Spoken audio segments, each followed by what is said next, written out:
So after I found out, you mean about my father's suicide being did I worry about them in terms of their mental health, do you mean? Absolutely. Oh, absolutely. That was the chief reason why I didn't say anything to my kids for 3 years. I cried myself to sleep. So we lived our house was a ranch at the time, set up where our bedroom was on one side of the hall and the girls was on the other side.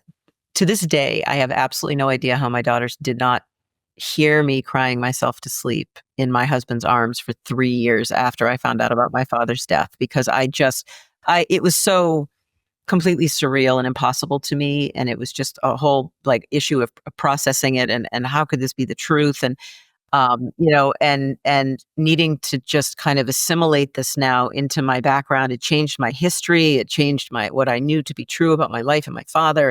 And I was terrified to talk to my kids about it because I just at that time I didn't feel like I had the capacity to do it. And I also didn't know that they were really at the age where a conversation like that would have been impactful enough and where they would have been able to get what I wanted them to get out of it. So I, for a number of reasons, waited. I was terrified that it would somehow impact them. And, look, talking about mental illness is not going to create mental illness in someone else. That's Lisa Sugarman, who found out 35 years after her father's death that he had actually died of suicide. This is the Silver Linings Handbook podcast. I'm Jason Blair.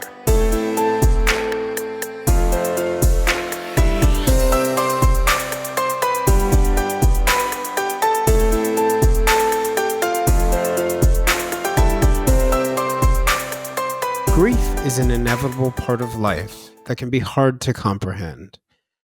But like few other things, suffering a loss provides opportunities to find meaning.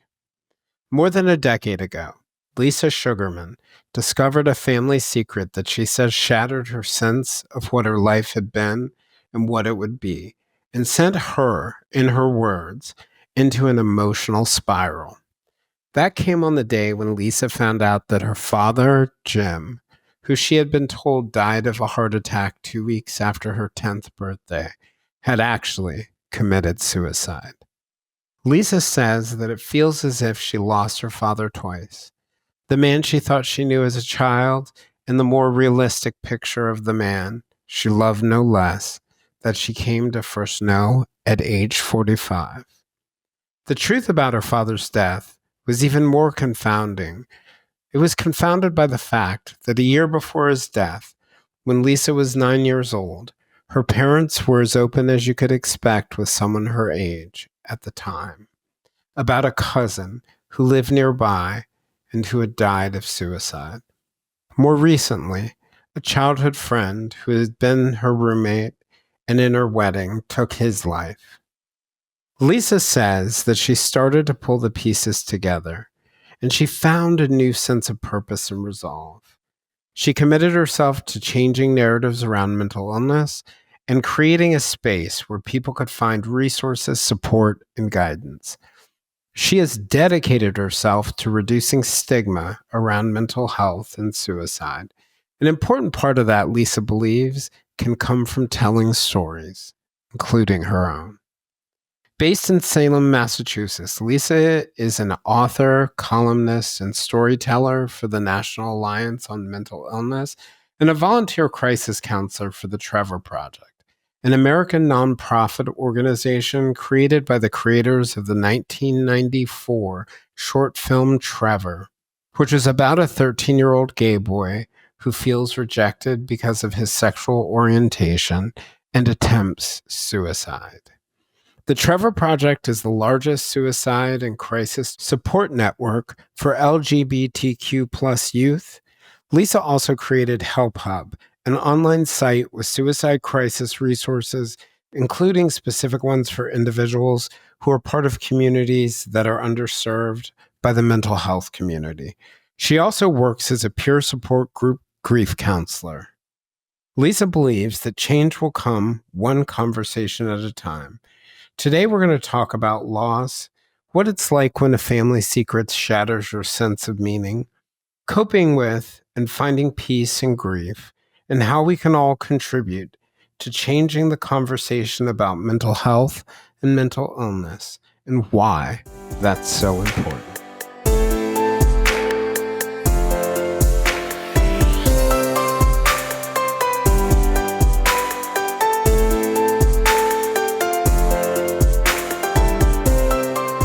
So, Lisa, I just wanted to thank you for joining. I found what I've read about your story so unbelievably powerful to me. Um, I have, having worked in mental health and then dealt with suicidal ideation myself, have really always wondered about the children who are affected by suicide. You know, in my in my in my life, there was a period in time where suicidal ideation was a pretty regular thing. Now I'm at the point where, maybe a couple times a year I'll have a brief, like, 15 seconds or 30 seconds of suicidal ideation that I can snap myself out of. And it's, several years before it gets so deep. But I think when it came more frequently, one of the things um, that always made me wonder or held me back was the idea. And it's interesting. It's not the idea of the that I didn't want to leave my loved ones. That's not what it was. It was a fear that they would feel that they could have or should have stopped it, even though I knew inside it very much was not about them, but I had that fear. And I think, interestingly, that fear didn't come organically. It came from listening to people who had been in that position and knowing it. And part of what that made me think was the power of actually having these kinds of conversations that people who are contemplating it never really get to be exposed to what the aftermath is like. And so that's one of the many reasons I thought it would be really powerful to have you on. Well, I'm glad. I'm glad for all the reasons that you wanted me to come on and to share my own story. I'm so grateful for the invitation and so grateful for the opportunity to connect with, the people in your world, the people in your audience. And, all I can say is that everything that you just said, the issues, the why, the guilt, it's all wrapped up in such a convoluted way in suicide. And for those of us who, are kind of dealing with the aftermath of losing someone to suicide. And it's just such an unusual kind of grief that there are so many different layers to it that just don't exist with any other kind of grief. Like when you lose someone to a heart attack, you lose someone to cancer or an accident of some kind. You're not spending your life asking yourself why, or wondering what you could have done, or wondering why you missed the signs. So it's definitely a unique and not the greatest place to have to be in your own headspace. But that being said, I feel like when you can get to a point where you can talk about your experience and talk about how you've navigated that kind of grief with other people, like that's where the purpose comes into play. That's where the power is really found, not only in the power to heal yourself, but the power to heal other people. So that for me has been, I would say, the biggest catalyst for me, turning all of my focus and my energy in my career into the mental health space, and in particular into the suicide awareness and prevention space, because we need to be having these conversations. It's as simple as that. Yeah, for me, I think one of the interesting aspects of how it can be empowering, I think of my former partner, current best friend, and when her kids were growing up at a very early age, they were quite in her family, they were quite or by her choice. She was very open about the family's mental health history, um, that grandma had bipolar disorder, that anxiety ran through the family, and depression did as well. And one of the really interesting things that I found about that, there was no hesitation when the oldest son got depressed for him to tell us and talk to us about it. And when the younger son or the middle son started to feel anxiety in school, there was no hesitation to talk about it. And I contrast that, and she and I grew up in very similar families in terms of um I contrast that between the way I felt when I first started to experience symptoms of depression and the hopelessness and all those things. I also felt, and I'm not proud of this, or proud is the wrong word for it. I don't think this was particularly insightful of me, but I felt this giant fear about talking about it to other people because I interpreted, you know, this thing that I had always been told my was my greatest asset, my mind, was Mm. trying to kill me. And I felt that it was some sign of weakness, that this thing that had been so helpful up until that point in my life was trying to harm me. And I just had great fear, even as I was watching other people go through depression and not judging them myself. But I had this great fear of not just asking for help, my pride did get in the way there, but of even admitting it. And I think having voices like yours probably helps a lot of people feel that they're not alone. And as the cliche goes, that it's okay to not be okay. Yeah. Yeah. Well, I can appreciate all of that. I mean, to validate every single thing you just said, it's scary. It's scary to tell people that you're not okay because number one, you're admitting it to yourself and you kind of putting it out into the world by sharing that. So that's a scary piece. And then you also don't know how people are going to react. You don't know what's going to happen. A lot of cases, I mean, I work with the Trevor Project as a crisis counselor on their suicide and crisis lifeline. And I know a lot of people are very intimidated to call a lifeline and say that they're not okay because they don't know what's going to happen. They don't know if someone's going to come banging down their door and take them to a locked unit or a facility. And there are so many different moving parts associated with saying that you're not okay. Like, how's it going to affect your family? How's it going to affect your job? I mean, it's very intimidating. So I totally understand why you would have, kind of kept that close to the vest for a long time. And it is interesting, though, when you start talking about it, how quickly everybody around you starts talking about it. Isn't that a crazy Oh, kind of yeah. phenomenon? I think mental health in general, or mental illness in particular, I remember. So in my story, I had a, a giant, very public job loss.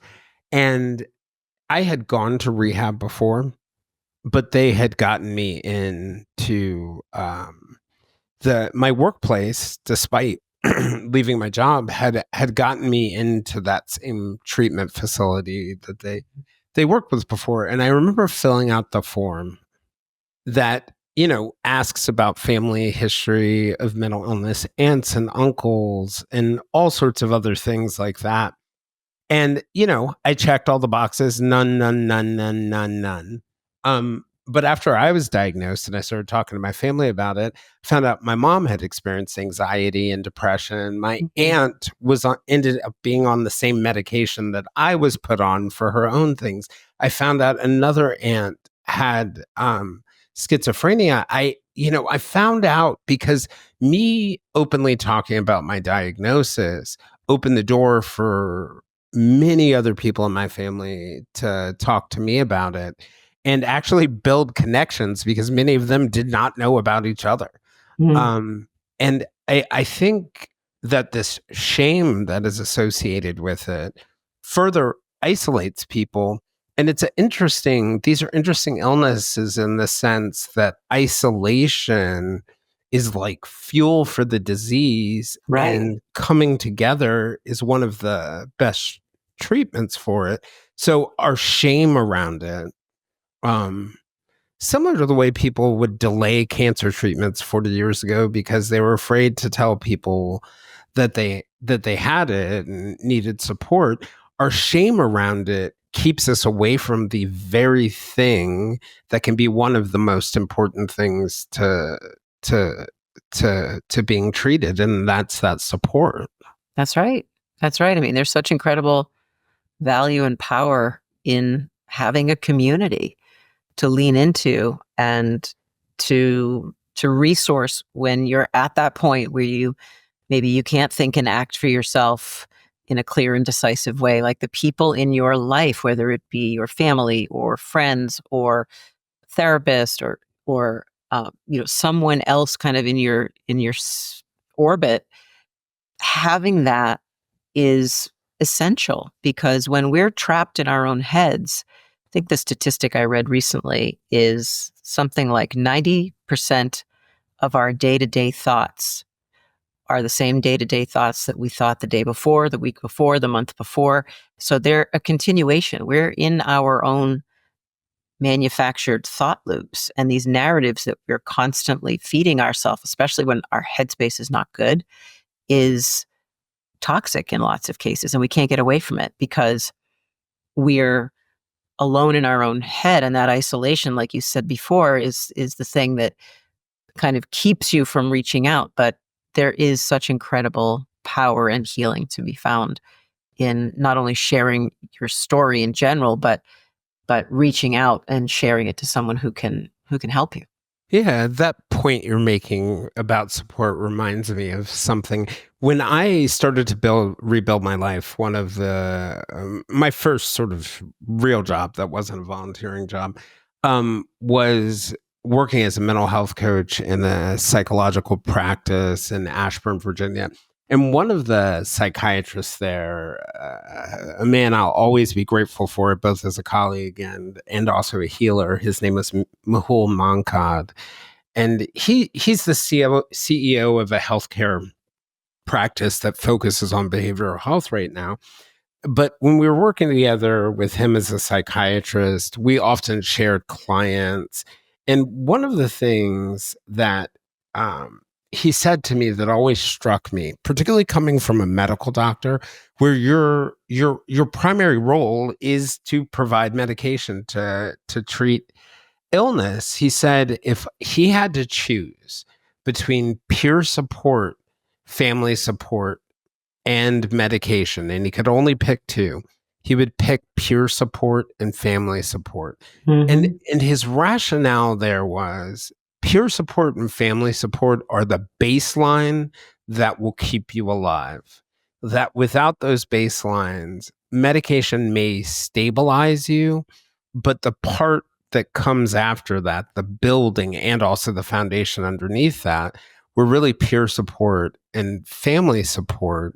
And it just makes me think that having resources out there, like your work at the Trevor Project, or even what you may provide for your family members, are one of the most powerful things that we can do.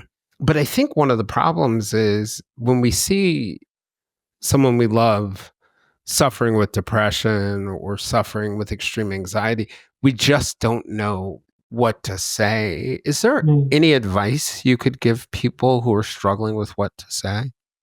I can, and I'm really grateful that you asked, because I think that that goes back to what I had said a few minutes ago about this paralysis that happens not only with the people who are not okay, but with the people who they're reaching out to. People don't know how to reach out, and then people don't know how to respond. So the way that I advise people, just based on the training that I've had with the Trevor Project as a counselor, the way that I explain it is simple. In the same way that we as counselors on the Lifeline taking these calls from people who are experiencing every kind of mental health crisis, what we tell them is, we're not there to fix it. We would love to be able to fix it, but we're not there to fix it. And I would apply the same thing to someone who has a friend or a family member or a colleague who knows that, like, they're not okay. It's not your job to fix it.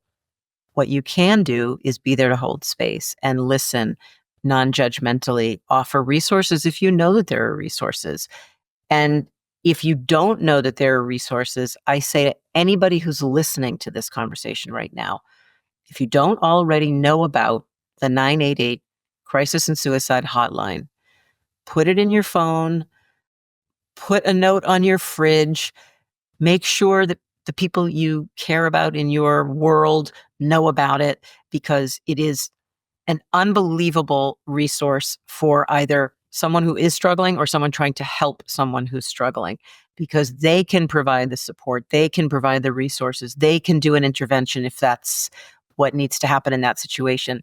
They can de-escalate behaviors. So what I would tell them is, don't be afraid to just sit and listen, even if you don't have all the answers, because you're not supposed to have all the answers. You can't fix it.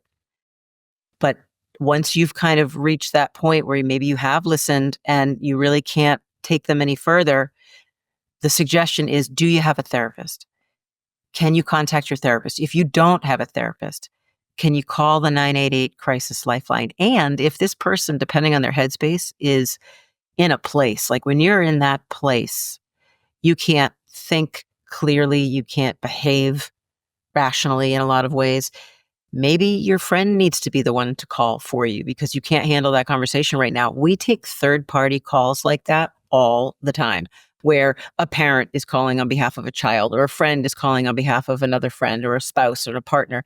So those kinds of calls happen all the time, and we're there to help facilitate those too. So regardless of how someone comes to you and says they're not okay, even if you don't know how to solve the problem, you have a solution. You can refer them to that number, and those are the people who can help the most.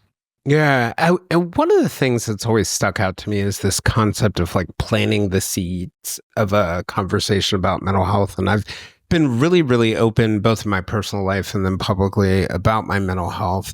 And part of the reason is to normalize it, but also Mhm. part of the reason is to just plant the seed in people's heads that I'm somebody that they can talk openly Mhm.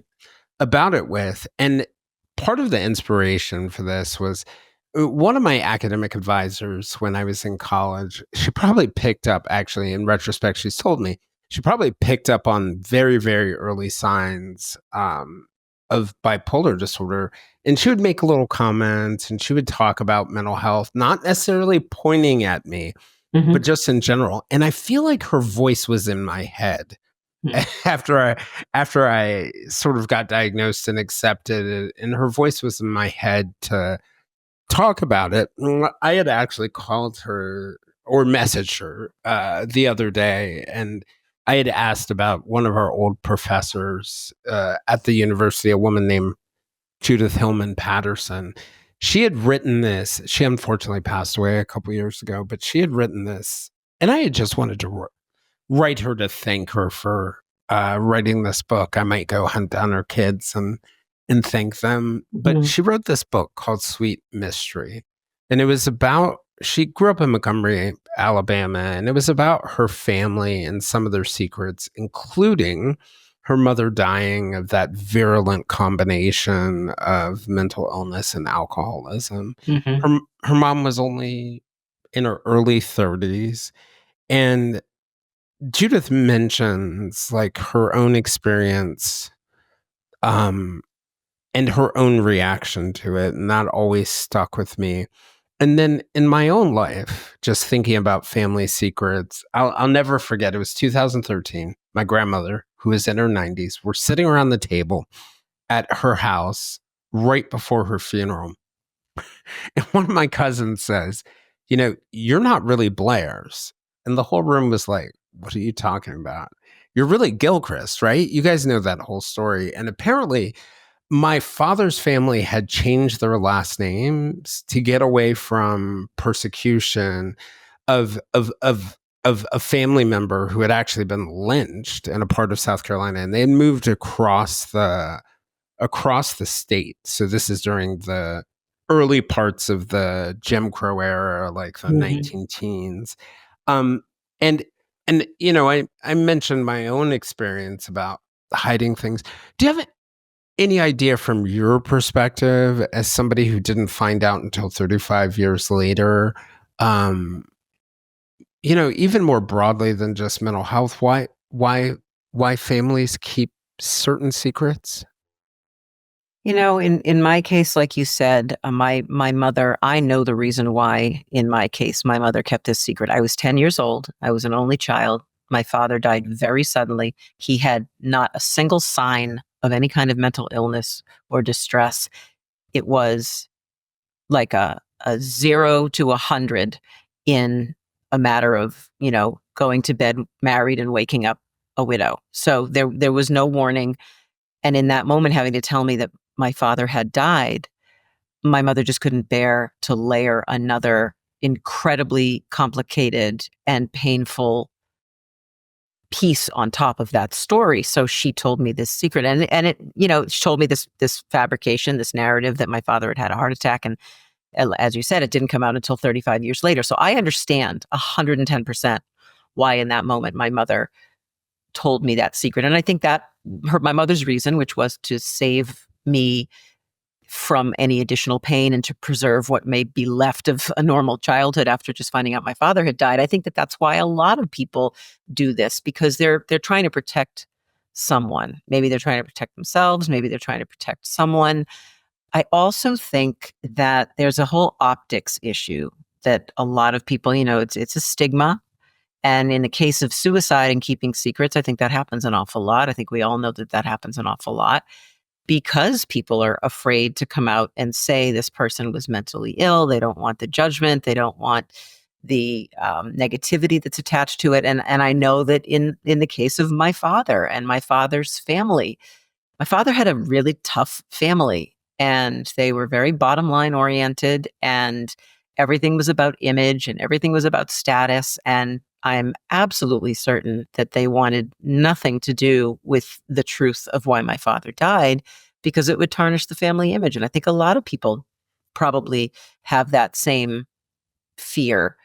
So I think it is complicated, but I think in a lot of ways, people just don't know what to do with it. They don't know how to handle it. They don't know what it will mean for them if they come out with the truth. And it's unfortunate because the truth usually finds its way to the surface. Right. And in my case, I understand why my mom, told me that story. But again, it's a strange thing to hear myself say when I say it. I'm very grateful that I know the truth now. Yeah, yeah. I find that the truth in life is a bit like a magnet. No matter how Mm. much you run from it, it's coming for you. Yeah. I How did you find out?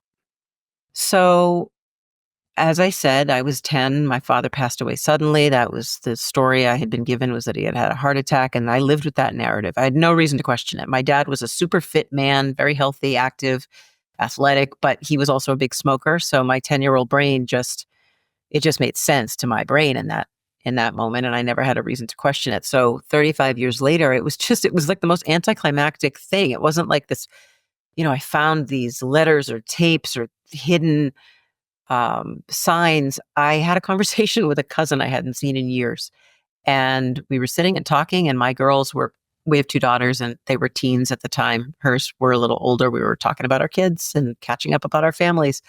And out of the clear blue sky, like I had absolutely no idea why she felt she needed to ask this question. She asked if our daughters had any of the same mental illness that my father had. And I had Mhm. absolutely no idea what she was talking about. And, I'm very fortunate. My mom is still alive and well, and very much my person in the world. And um, I talked to her shortly after that conversation, not with the intention at all of asking her about my father's mental health, not thinking for a second in my conscious mind that maybe something had been different about the story about his death, that it had been a suicide. Never crossed my mind, Jason. Not a single second did I spend thinking about that. But when I had the conversation with my mother, it was just like a typical, we were reminiscing, no purpose behind it. And then one thing led to another, and I ended up asking my mother very suddenly and very, you know how when something just kind of blurts out of your mouth? That's how this happened. I said to her, was Dad depressed? And she immediately answered and said yes. And I knew the reasons why my father would have been depressed or anxious. I mean, he had a full-time job in Boston. We lived just north of Boston, and he managed all of his family's real estate business when his father passed away. So it was a very heavy load that my dad carried between two full-time jobs and a family you could never please. And so I got And that. and the consequences of sort of failing at your Correct. job are Right. your family's hurt, which is a different, not just your immediate family, but everyone. Right. Right. And the irony was when my father was managing the buildings and the property, they were more successful than they had ever been. It was what he found he was great at, and he loved it, and he had an aptitude for it, and he actually wanted to go out. It made him realize he wanted to, change his career and focus on property management, but he needed the help and support of his family. He was semi newly married. He and my mother had only been together for 10 years, and it turned out that they told him pretty bluntly that they were not going to help him. So I think that was another piece that contributed to my dad's headspace. But yeah, it was a crazy conversation, because as soon as she said yes, that he had been depressed, without even realizing I was about to ask the question before it was already out in the air, I said, "Did Dad take his life?" And she said yes. She never even blinked. Hesitated and No, telling you at that yeah. point. She had always made the promise to herself in that moment, that day when he passed away, and she told me that, that story that was not true. She promised herself that she would never tell me the truth, because what did it matter at this point? It would only cause me pain. It wouldn't bring him back. It would just change how I felt about him. So she kept that to herself. But at the same time, she also promised me that she would never lie if I ever asked. But there would never have been a reason for me to ask until there was, until I did. And Mm. that's why she kind of honored that part of her promise to herself by just answering me honestly in that moment. And it's been 11 years. So my dad has been gone for 46 years. And 11 of those years I've known. 35 of them I did not. And we have had this ongoing and beautiful conversation that's just continues. It's just a continuous conversation since the day I found out over a decade ago. We've talked about every angle of my father's suicide that you could possibly imagine. And my mother has been so incredibly supportive and encouraging about me sharing my story. I mean, she knows I write books and create content for a living. And she was the first one back 10 years ago when it first came out to say, I just want you to know you actually have my permission and my blessing to go ahead and share this with anyone in any way that you think serves you or serves the world. And I at that time was like, you're crazy. I'm not talking about this now. I'm trying to get my bearings. And little by little, once I started sharing, and that's an important point that I want to make that ties into everything that you and I are talking about. Once I did kind of get to that point where I felt like, okay, I've kind of processed this to a point where I feel like I can have conversations. And I wanted to tell our daughters, I wanted them to understand that there was mental illness in the family and what my father's truth was. And once I had done that in my kind of immediate family and everybody I cared about knew, that's when I started sharing the truth with other people. And the minute I had that first conversation, I have never looked back. I have never stopped having those conversations. And the irony is, it's a singular conversation with a podcaster about 4 or 5 years ago that changed the complete course of my life. I was invited. I was invited to be on a podcast. So it's a woman her podcast is called Suicide, Zen, and Forgiveness. Her name is Elaine Lindsay, and she's out of Canada. And I had made the first ever public post of my father's suicide, acknowledging it for survivors of Suicide Loss Day. And she just found it. It was hashtagged and she found it. I had never spoken publicly about it. She reached out to me and said, we don't know each other, but I found your story to be very compelling. Would you ever come on my podcast to talk about it? And I had never even considered doing anything like that. That one single conversation and the reaction that I got from it, from all walks of life, in ways that I can't even express to you, changed the trajectory of my life to make me want to start talking, change everything I was writing about. My focus completely changed. I became an advocate. I became a crisis counselor. I became a survivor of suicide loss grief group facilitator with Samaritans. I'm a storyteller with NAMI. My next book is about everything that I've kind of lived through with my father dying twice. I just founded something. It's a online platform called the Help Hub, and it's a very, very, very inclusive and comprehensive just mental health resources hub for every community: BIPOC, AAPI, LGBTQ, veterans, elderly, children, Latinx, you name it. It's there. So that one single conversation inspired all of that. You mentioned that your father died twice. What did you mean by that? Well, to me, he died twice because I lost him in the summer of 1978 when I learned that he was gone. He had died of a supposed heart attack. I grieved him for the next 35 years of my life until I had been, married for 20 years and had 2 teenage kids. And then at the age of 45, I learned that my father had taken his life.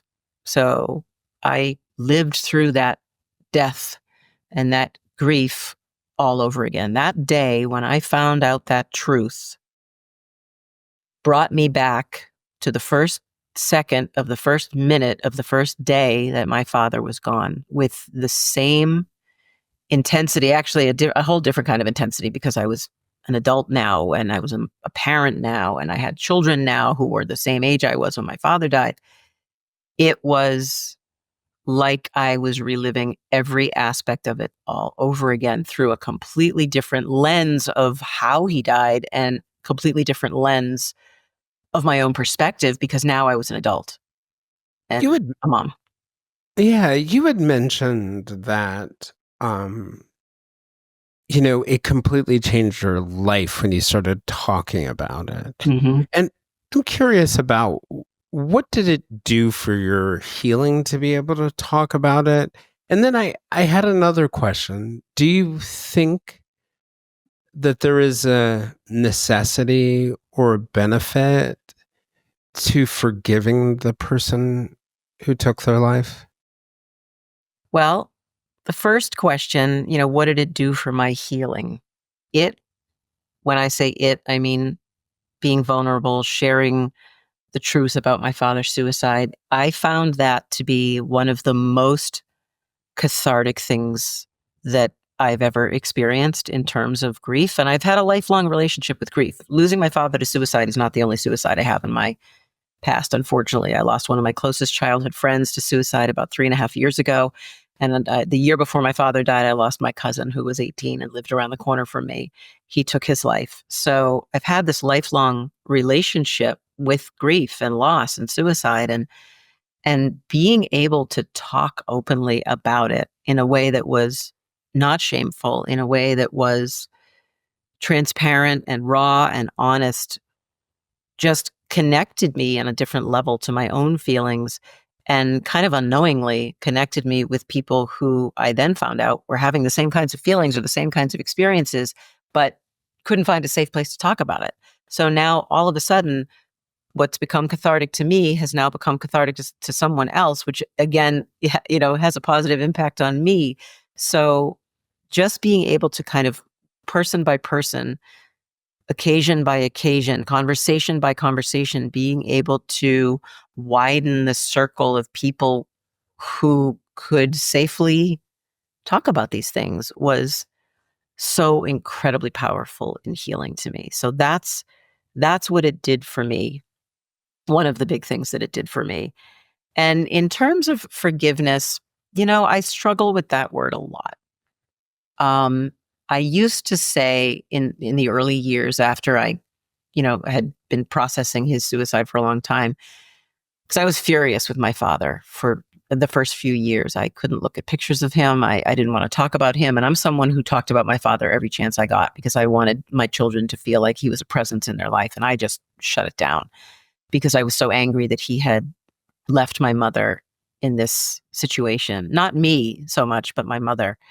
And so I did a lot of work internally in terms of like the concept of forgiveness. Like, how do I come back to him? How do I forgive him? And what I found was I've never forgiven my father because I've never needed to forgive my father. You forgive someone for doing something wrong, right? For making a mistake, for making a dumb decision, for, you know what I mean? For, Yeah. some kind of an action that is, requires repentance or something like that. You know what I mean? What I realized when I realized that suicide and was a product of mental illness and just an illness like a cancer or a heart disease or any other illness that might take your life, I realized suicide and mental illness are all tied to the same thing. They're just illnesses and they need to be acknowledged in that way and treated. You don't need to forgive. You'd never forgive anybody who died in a car crash. You'd never forgive anybody who died of cancer or heart failure. Why would I need to forgive my dad for having untreated mental illness that left him feeling like he had no choice but to get away from the pain? So, Yeah. so I, It makes complete sense. yeah, and you know what? I really appreciate you for asking me that because in all of the conversations that I've ever had about my father and about this whole story and subject, no one has ever asked me that. So I've never really consciously given an answer to that. And I kind of thought it all through while I was talking to you. And it is genuinely how I feel. I've never had to forgive him because I didn't need to forgive him. That makes complete sense to me. And I Yeah. think you're right. I think, there can be anger and frustration related to any grief, but usually our anger and frustration when someone dies of cancer or when somebody dies of the assortment of other illnesses that might take you or accidents is not toward the person. Right. But I think a lot of the difficulty that we have with suicide is the precursors often happen in private. And Hmm. we see the same thing play out with cancer, right? Someone has cancer that's really bad and we don't want them to stop their treatment and we want them to continue. But when they make that choice because we are seeing their suffering, there is no anger or resentment. Maybe we don't want it, but we have compassion. And I think that's an interesting concept or thought I haven't really thought about, that understanding it's an illness or witnessing the illness may give you a measure of grace. I think about my clients. I never wanted any client to commit suicide, but Mm. my one client who did commit suicide, I remember thinking at the end of it, I'll never forget crying in our living room soon after I found out, and saying like he tried everything. He Hmm. tried everything that there was, and he went through so much pain and suffering.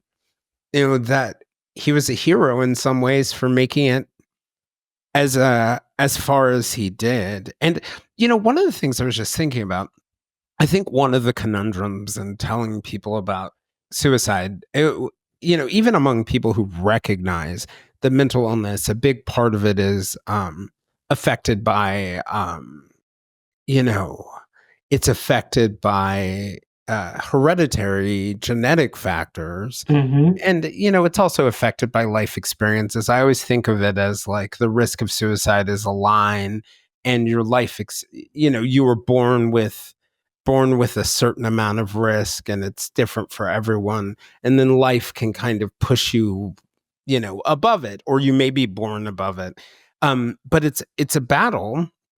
And I think one of the fears about telling children about their parents' suicide, um, comes out of the idea that, and there's some research that suggests this, but there are no clear answers on how much is life experience and how much is genetics, but that children are 7 times more likely to commit suicide if their parent does. And I Mhm. think there's like a fear that letting people know will get them to ruminate on it and think about it and view it as an option. Yeah. Um, but when I sort of step back from it and I really think about it, actually, what you're doing is you're disempowering them, right? Like, in a way, well, or maybe you're doing both at the same time, and maybe that is the real squeeze, because often having people think about their mental health very early can save you years, if not decades, in them seeking to help.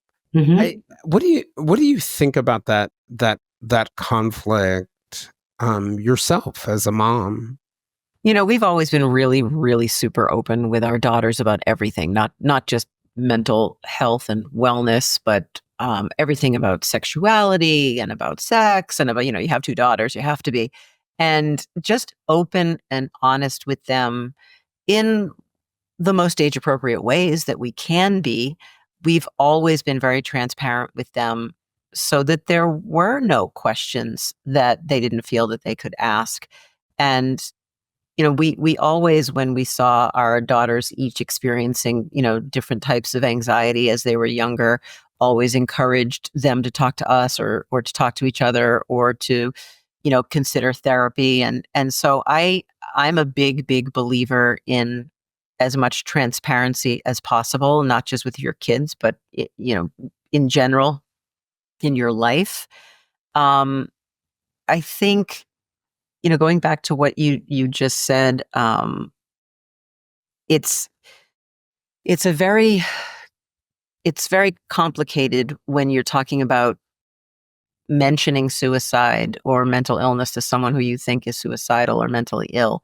It's There's this perception, and I think the perception it probably extends to, parents talking to their kids. You don't want to put ideas in their head, but it's actually been proven time and time and time again that when you do mention suicide to someone in the context of, let's say I'm a crisis counselor and I'm on the lifelines, the very first question I have to ask someone typically is, are you thinking of killing yourself?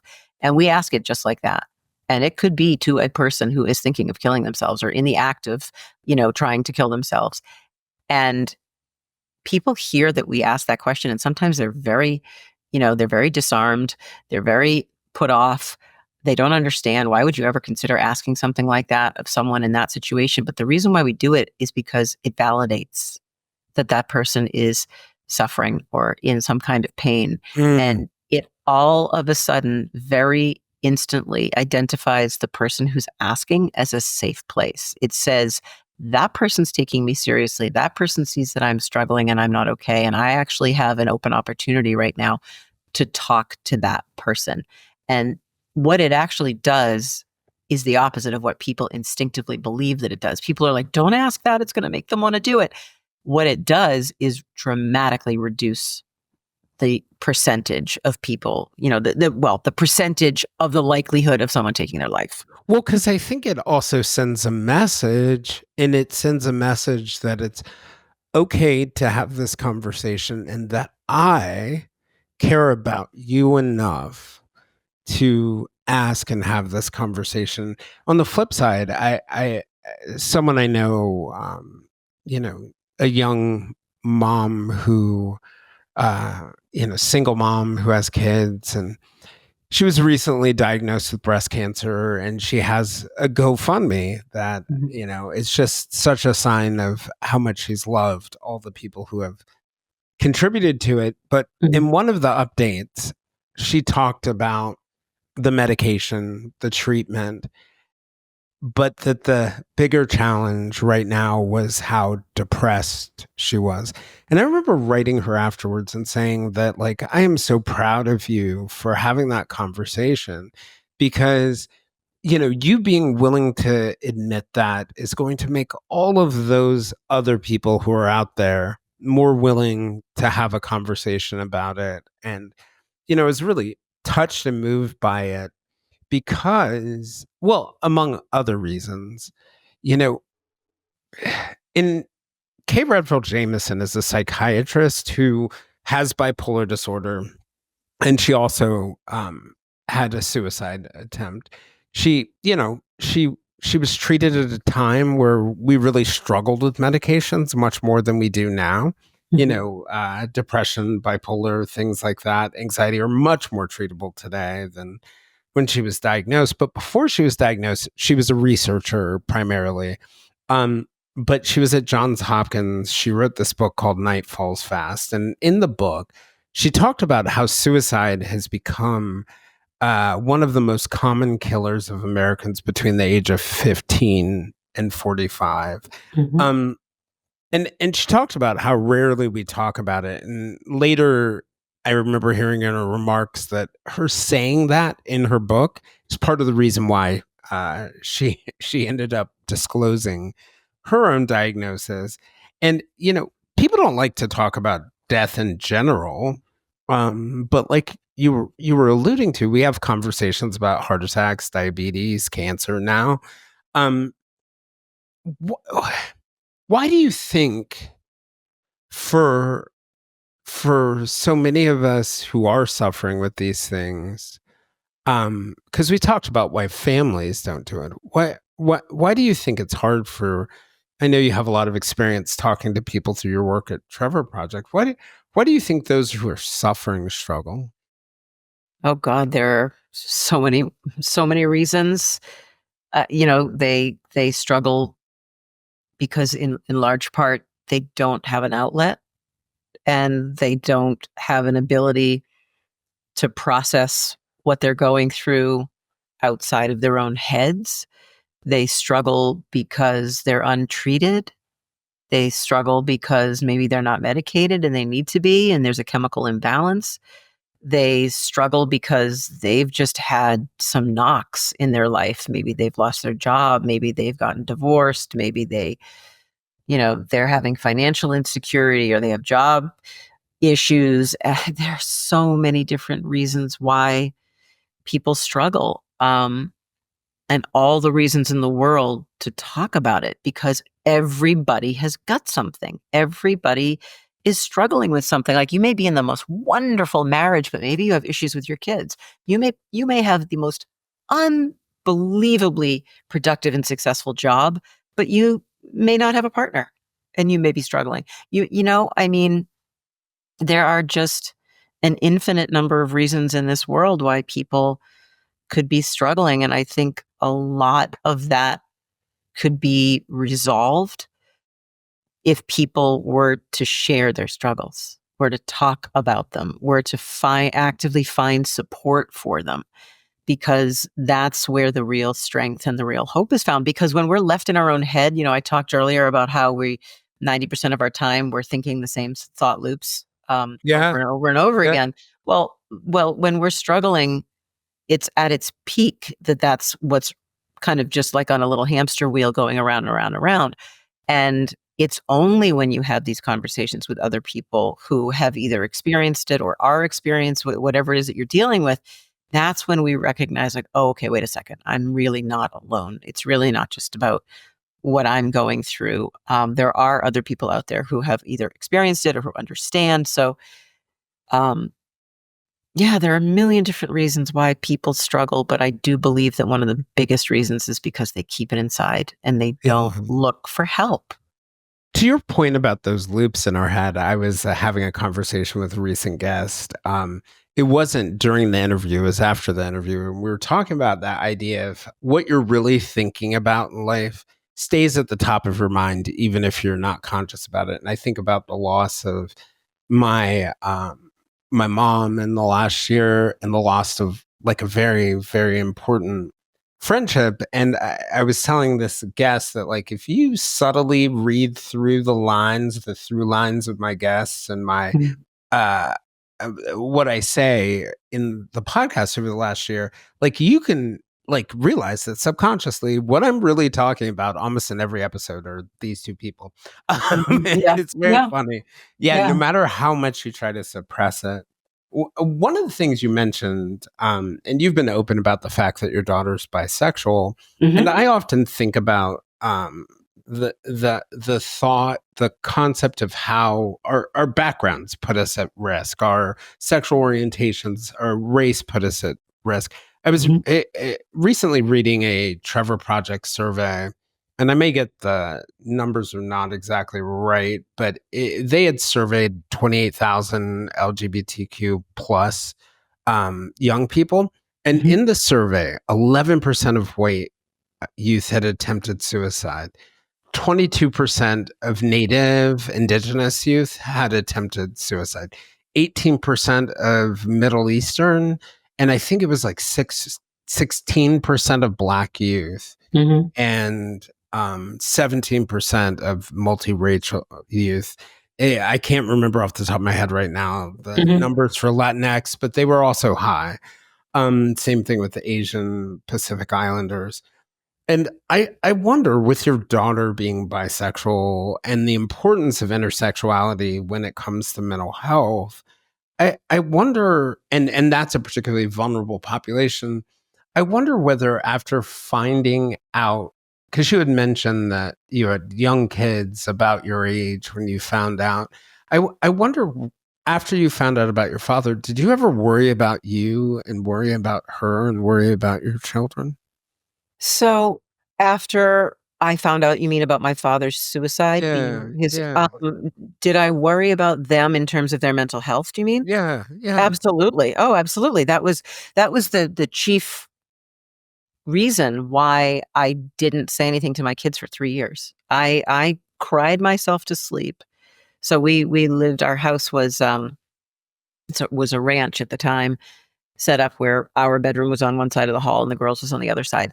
To this day, I have absolutely no idea how my daughters did not hear me crying myself to sleep in my husband's arms for 3 years after I found out about Mhm. my father's death because I it was so completely surreal and impossible to me, and it was just a whole, like, issue of processing it and how could this be the truth, and Right. and needing to just kind of assimilate this now into my background. It changed my history. It changed my what I knew to be true about my life and my father, and I was terrified to talk to my kids about it because I just at that time I didn't feel like I had the capacity to do it, and I also didn't know that they were really at the age where a conversation like that would have been impactful enough and where they would have been able to get what I wanted them to get out of it. So I, for a number of reasons, waited. I was terrified that it would somehow impact them. And, look, talking about mental illness is not going to create mental illness in someone else. I mean, that's just not how it works. But I did believe that it might give them stress. They're both very dialed into me and they care deeply about, me and how I am. So I also didn't want them to see how much I was suffering because I knew that that would be a drain on them too. But it was pretty remarkable that after a few years when I finally got to the point where I did feel like I could talk about it. Then I was almost compelled. I was Mm. kind of like, okay, it needs to happen. It needs to happen. And my husband was, of course, super supportive of like, whatever you think you need to do, however and whenever you need to do it. And then I was like on a mission to tell them because I felt like, okay, now you're teenage and kind of tween age, this is when issues start to surface. When you're in your teen years and your late teen years and your early adulthood, where all of a sudden, there can be these chemical shifts and this kind of, these issues can emerge where you didn't think there were any. And in both cases with both of my daughters, they did.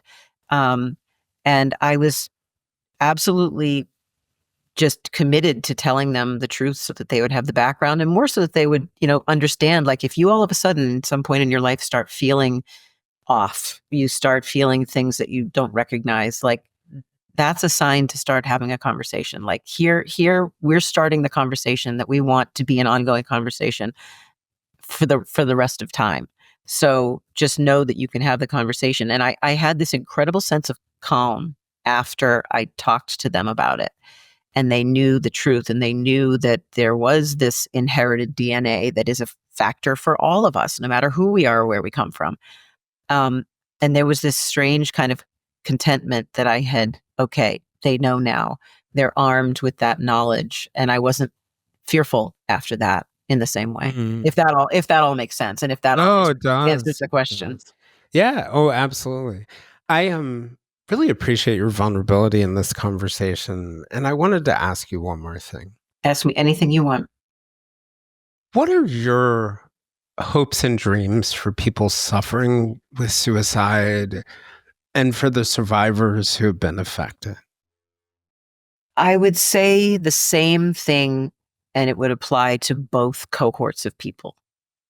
I would say to the people who are suffering and to the people who are suffering the loss, I would say that the way that you feel right now, honor that. Give yourself grace. It's hard to be in either one of those places. It's hard to have to navigate those emotional and mental challenges, and it's hard to have to navigate the grief and loss attached with that kind of a loss. I would say give yourself grace. Let yourself sit in it. You have to let yourself sit in it. I just had this conversation with a friend this morning about the importance of allowing ourselves to grieve if we're grieving, or be angry or frustrated or scared if we're any of those things. Because what you are now, whether you're hopeless and don't know where to turn, or whether you're grief stricken and don't know where to turn, it will not always feel that way. You will not always feel the way that you feel now. There is another side to those feelings, and it may take a lot to get to that side. It may take time and effort and other people involved, but there are resources to lean on. Even if you don't have a family or a community, there are resources like, for instance, Trevor Project, 988 Crisis Lifeline, Crisis Text Line, Samaritans. Like, there are so many organizations out there that can help you on either side, like whatever bucket you fall into, they're there for you. And just to remember, you're not alone in the feelings that you feel, and they will not always be the feelings that you feel. What you said reminded me of two things. I remember a couple of years ago, my brother lost one of his best friends relatively young to a heart condition that we had known. And my brother came to my home and he was crying, and he said he felt bad about crying, you know, the crazy things we say when we're Mhm. suffering. And I said to him, "It's okay. Live in it, because the tears are the song that you're singing for the friend you lost." And I remember after losing my mom and then losing uh, my friend, that relationship, I was very upset. And I remember my brother said to me, he said, just live in it and recognize the impermanence of these feelings. And I always thought it was funny that I was the one who gave him that good advice, that I couldn't hold on my own, and Mm. that he gave it back to me. And it just highlights the importance for me of having other people who can tell you what in those good moments you already know, Mhm. in those moments that are bad. So thank you for this conversation. I really appreciate it. Oh, you're so welcome. Thank you for just bringing me on so we could have it. If you'd like to join us for more discussions with me and other listeners, we can be found on most social media platforms, including a listener run Facebook group called the Silver Linings Fireside Chat. For deeper conversations with our guests and live conversations with other listeners, you can also join us on our Patreon at www.patreon.com/the Silver Linings Handbook. I'm Jason Blair, and this is the Silver Linings Handbook podcast. We'll see you all again soon.